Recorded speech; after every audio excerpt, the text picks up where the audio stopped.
And I give the call to the honourable member for Griffith. Thanks, Mr Speaker.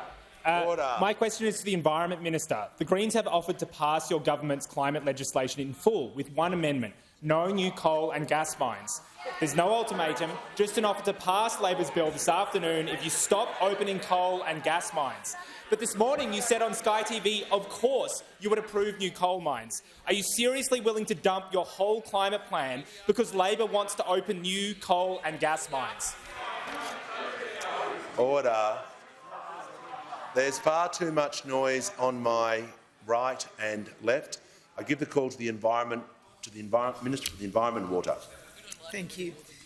Thank you, Mr Speaker, and I really want to thank the member for his question. And I can tell you that I am so very delighted to have a question from the Greens about practical action on climate change and the environment. We are the only government that has a plan to bring down emissions in Australia, an emissions reduction target of 43% by 2030, with a clear path to net zero by 2050, enshrined in law. And I'd like to see you back that, because what happened when you lined up with the Liberals last time to block the carbon pollution reduction scheme—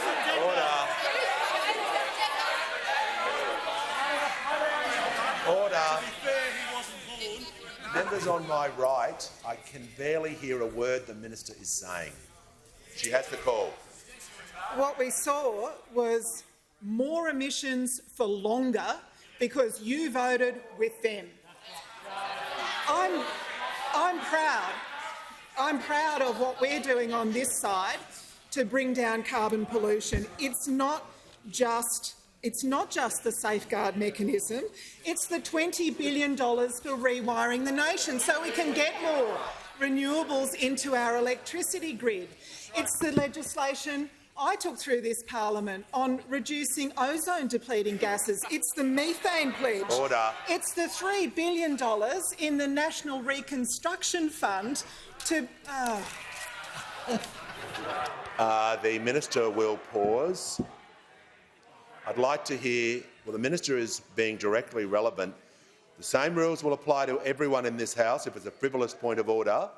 So the minister is being relevant to the question. She's referring to the issues that you were raised in the question. So this point of order cannot be on relevance, but I'll hear from the member for Griffith. Mr Speaker, I understand that reasoning, but on relevance, Mr Speaker, on relevance— Order. Resume your seat. Resume your seat. I want to be clear with everyone. My rulings and respect for standing orders applies to everyone, no matter where you sit in this chamber. I specifically told the member for Griffith that the minister was being relevant. He has abused the standing orders and he will leave the chamber under 94A. The minister has the call.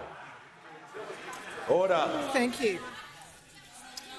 Thank you, Mr Speaker. And I'd like to say to the Greens that the best thing they can do to see emissions reductions in this country is to back the safeguard mechanism. This is a legislated path that sees us reducing emissions by 43% by 2030 on a credible path to net zero. But, Mr Speaker, I would add that what I'd also like to see from the Greens political party is their support for our environmental law reform when it comes before this parliament, because those environmental laws will see faster, clearer decision-making for business and much stronger protections for our environment, because we know we have to protect our environment.